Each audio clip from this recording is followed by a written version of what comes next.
È appena arrivato un ragazzo a portare il curriculum, quindi questa notizia si sta diffondendo.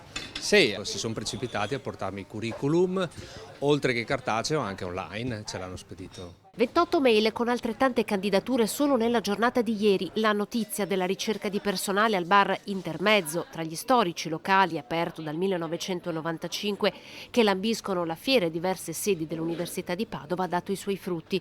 Eppure per mesi i due fratelli Baldin hanno fatto fatica a fare un colloquio. Chiedevano degli incontri, però una volta capito che il posto era con contratto regolare, tiravano fuori delle storie di bonus, di benefici che hanno presso l'INPS, mi hanno fatto intendere di avere anche il reddito di cittadinanza. Tra le candidature anche diverse persone fresche di pensione proprio nel settore della ristorazione e ora disposte a tornare in sala per integrarla.